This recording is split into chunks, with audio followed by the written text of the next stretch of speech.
નમસ્કાર વિદ્યાર્થી મિત્રો, એકાઉન્ટ વિષયમાં પાંચમા ચેપ્ટરનો આપણે અભ્યાસ કરી રહ્યા હતા. નવા ભાગીદારનો પ્રવેશ, જેમાં આપણે પાંચમી હિસાબી અસર જોઈ રહ્યા હતા. પુનઃ મૂલ્યાંકન ખાતું, જેમાં આપણે અગાઉ બે એક્ઝામ્પલ જોયા છે. આ છેલ્લું અને ત્રીજું એક્ઝામ્પલ હું ભણાવું છું કે જેનાથી તમને ખ્યાલ આવી જશે કે પુનઃ મૂલ્યાંકન ખાતું છે એ કોને કહેવાય.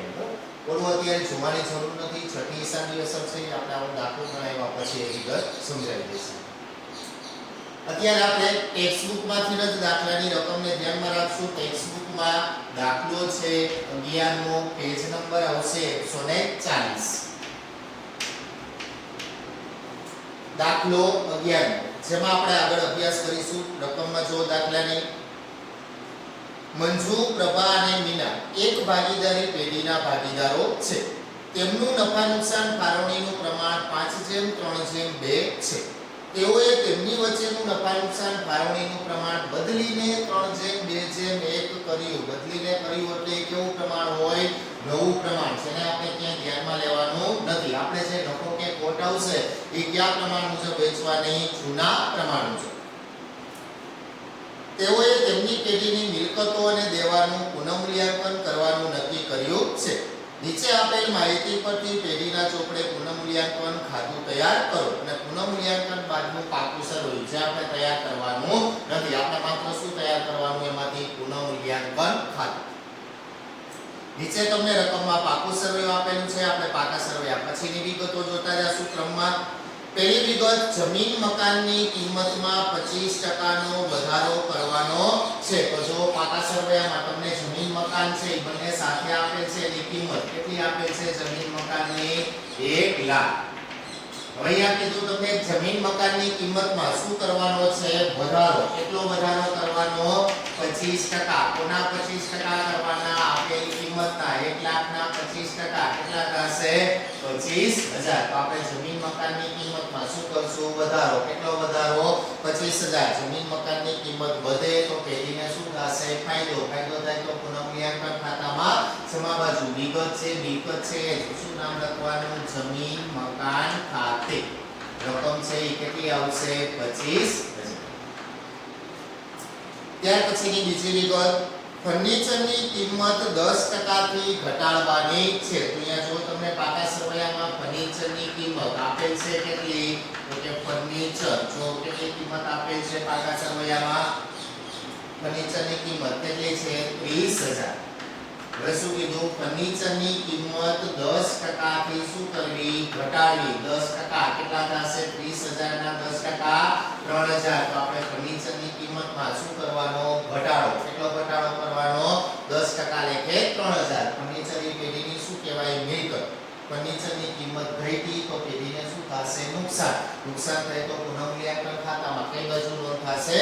ઉધાર બાજુ. વિગત શું લખવાની? ફર્નિચર ખાતે.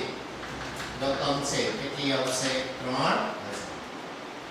ત્યાર પછીની વિગત, યંત્રોની કિંમત 80% રાખવાની છે. તો જો એમાં ખાસ ધ્યાન રાખજો, યંત્રની કિંમત 80% રાખવાની છે. એટલે કે હવે આપણે યંત્રની કિંમત કેટલી ગણવાની? 80%. તો સૌથી પહેલા પાકા સરવૈયામાં જો યંત્રોની કિંમત આપેલ છે કેટલી? તો કે 50,000. યંત્રની કિંમત કેટલી આપેલ છે? 50,000. હવે શું કીધું? તો કે યંત્રની કિંમત છે આપણે કેટલી ગણવાની હવે એની બજારમાં? તો કે 80%. કોના 80%?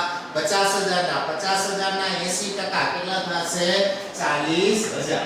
એટલે કે હવે આપણે યંત્રની કિંમત છે એ આટલી શું કરવાની? ગણવી. જો 80% ઘટાડવાનું એવું નથી કીધું. આપણે યંત્રની કિંમત હવે 50,000 હતી, હવે એની 80% લેખે કેટલી ગણવાની? 40,000. તો હવે આપણે નક્કી કરવાનું કે યંત્રની કિંમતમાં શું થયું? તો યંત્રની જૂની કિંમત કેટલી હતી? 50,000. હવે એની કેટલી થઈ? 40,000. તો આ યંત્રની કિંમતમાં શું થયો? ઘટાડો. કેટલો ઘટાડો થયો? 10,000. તો અહીં આપણે યંત્રની કિંમતમાં શું થયો? ઘટાડો. કેટલો ઘટાડો થશે? 10,000. યંત્રની પેઢીની શું કહેવાય? મિલકત. યંત્રની કિંમત ઘટી તો પેઢીને શું થશે? નુકસાન. નુકસાન થાય તો પુનઃમૂલ્યાંકન ખાતામાં કઈ બાજુ આવશે? ઉધાર બાજુ. વિગત શું લખવાની? યંત્ર ખાતે. રકમ છે કેટલી આવશે? 10,000. ત્યાર પછીની વિગત, આખર સ્ટોકની ચોપડે કિંમત બજાર કિંમત કરતા રૂપિયા 5000 શું છે વધુ છે. અહીંયા ધ્યાન રાખજો શું કીધું આખર સ્ટોકની કિંમત છે ઈ ચોપડે કિંમત બજાર કિંમત કરતા 5000 શું છે વધુ છે. તો ધ્યાન રાખજો આમાં શું કીધું આખર સ્ટોક. એક ધ્યાન રાખજો જ્યારે તમને જે કિંમત ચોપડે કિંમત એટલે કઈ કહેવાય પાકા સરવૈયાની. તો પાકા સરવૈયામાં જો આખર સ્ટોક છે કેટલો 40000. હવે શું કીધું તો કે એની બજાર કિંમત આપણે ક્યારે મળતી હોય તો કે જે મિલકત હોય મિલકતમાં આપણે ઘટાડો કર્યા પછી જે કિંમત મળતી હોય ને એની કેવી કિંમત કહેવાય બજાર કિંમત. અહીં શું કીધું તમને હવાલામાં ધ્યાન રાખજો આખર સ્ટોકની આ કઈ કિંમત છે ચોપડે કિંમત. તો શું કીધું ચોપડે કિંમત બજાર કિંમત કરતા 5000 શું છે વધુ છે. આખર સ્ટોકની ચોપડે કિંમત બજાર કિંમત કરતા 5000 રૂપિયા શું છે વધુ છે. તો એનો મતલબ કે આની કિંમત છે એ કેટલી હોવી જોઈએ 35000. જો થઈ ગયું હવે આવાળો વાંચો એટલે ખબર પડશે. ચોપડે કિંમત બજાર કિંમત કરતા 5000 વધુ છે. થઈ ગયું બરાબર 35000 અને આ કેટલી થઈ 5000 વધુ એટલે 40000. પણ જોજો અહીંયા 5000 વધુ કીધું એટલે આપણે વધારો કરવાનો નથી. પ્રક્રિયા એના કરતા કેવી થશે વિરુદ્ધ થશે. તો હવે તમે જો એટલે ખ્યાલ આવશે કે આખા સ્ટોકની ચોપડે કિંમત કેટલી છે 40000 બજાર કિંમત કેટલી છે 35000. તો ખરેખર એમાં શું થયો તો કે ઘટાડો. કેટલો ઘટાડો થશે 5000. અથવા સીધું ધ્યાનમાં રાખજો આવું જ્યારે તમને કીધું હોય કે ચોપડે કિંમત બજાર કિંમત કરતા આટલી વધુ છે ત્યારે તમને શું કીધું હોય ઓછી છે. તો ત્યારે આપણે જે શબ્દ આપ્યો હોય એનાથી કેવી પ્રક્રિયા કરવાની વિરુદ્ધ. વધુ કીધી હોય તો આપણે 5000 શું કરવાના ઘટાડવાના. ઓછી કીધી હોય તો આપણે 5000 નો શું કરવાનો વધારો કરવાનો. અહીં આપણે ખરેખર આખા સ્ટોકની કિંમતમાં શું કરશું ઘટાડો. કેટલો ઘટાડો થશે 5000 નો. સ્ટોકની પેઢીની શું કહેવાય મિલકત એની કિંમતમાં શું થયો ઘટાડો. પેઢીને શું થશે નુકસાન થાય તો પુનઃમૂલ્યાંકન ખાતામાં ઉધાર બાજુ આખર સ્ટોક ખાતે રકમ છે કેટલી આવશે 5000. પાંચમો હવાલો દેવાદારો પર કુલ રૂપિયા 2500 ની ઘાલખાદ અનામતની શું કરો જોગવાઈ કરો. તો જો પાકા સરવૈયામાં દેવાદારો આપેલા છે કેટલા જો આ ખાસ સવાલો છે મહત્વનો ધ્યાનમાં રાખજો. દેવાદારો પાકા સરવૈયામાં જો દેવાદારો આપેલા છે કેટલા 25000. હવે આપણે હવાલામાં શું કીધું તો કે દેવાદાર પર ઘાલખાદ અનામત કેટલી રાખવાની 2500. તો આ ઘાલખાદ અનામત કેટલી થશે 2500. તો હવે દેવાદારો છે કેટલા વધશે 22500. તો આ દેવાદારો ની પેઢીની શું કહેવાય મિલકત એની કિંમતમાં શું થયો ઘટાડો. તો પેઢીને શું થશે નુકસાન થાય તો પુનઃમૂલ્યાંકન ખાતામાં કઈ બાજુ આવશે ઉધાર બાજુ. અહીંયા વિગત શું લખવાની ઘાલખાદ અનામત ખાતે. અહીંયા ખાસ ધ્યાન રાખજો આ રકમ છે 2500 આવશે નહીં. શા માટે નહીં આવે હવે ધ્યાનમાં રાખવાનું. જ્યારે દેવાદારો ઉપર ઘાલખાદ અનામત ગણો ત્યારે પેલા જો પાકા સરવૈયામાં જૂની કોઈ ઘાલખાદ અનામત છે તો જો તમને પાકા સરવૈયામાં જો દેવાદારોમાંથી ઘાલખાદ અનામત કેટલી આપી છે 1000.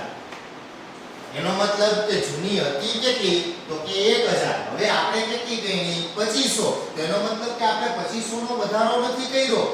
આપણે પુનઃમૂલ્યાંકન ખાતામાં માત્ર કોની નોંધ થવી જોઈએ વધારા કે ઘટાડાની. તો અહીંયા આપણે ઘાલખાદ અનામત હતી 1000 થઈ કેટલી 2500. એનો મતલબ કે આપણે બંને વચ્ચેનો શું લખવાનો તફાવત. આપણે અહીંયા વધારો માત્ર કેટલા કરી છે તો કે 1000 થી 2500 થઈ તો વધારો કેટલો થયો ખરેખર 2500 રૂપિયા. અહીંયા 1500 રૂપિયા. તો આ રકમ છે માત્ર કેટલી આવી જોઈએ 1500. એટલે આ રકમ કઈ રીતના આવી તો કે 2500 માઈનસ 1000. એટલે જ્યારે ઘાલખાદ અનામત લખો ત્યારે જોઈ લેવાનું જૂના પાકા સરવૈયામાં ઘાલખાદ અનામત છે તો એ આપેલો હોય તો અહીંયા બે વચ્ચેનો શું લખવાનો તફાવત. હા પાકા સરવૈયામાં જો તમને 1000 રૂપિયા નો આપ્યા હોત તો અહીંયા આપણે કેટલા લખત 2500 પૂરેપૂરા. કારણ કે તો વધારો કેટલો થયો કહેવાય 2500 પૂરેપૂરા. લેણદારોમાંથી રૂપિયા 3000 ના લેણદારને હવે નાણાં ચૂકવવાના નથી. લેણદારો એ આપણું શું કહેવાય દેવ. બીજાને આપણે શું કરવાના દેવાના છે. અહીંયા શું કીધું લેણદારોમાંથી હવે 3000 રૂપિયા દેવાના નથી. તો લેણદારો શું થયા ઘટ્યા. કેટલા નથી દેવાના? 3000. લેણદાર ઘટે, દેવું ઘટે તો પેઢીને શું થાય? ફાયદો. ફાયદો થાય તો પુનઃમૂલ્યાંકન ખાતામાં શેમાં બાજુ? વિગત લેણદારો ખાતે. રકમ છે એ કેટલી આવશે? 3000. ત્યાર પછીનો હવાલો, બેંક લોન પર છેલ્લા 3 માસનું વ્યાજ ચૂકવવાનું શું છે? બાકી છે. અહીંયા કીધું લોન પર વ્યાજ.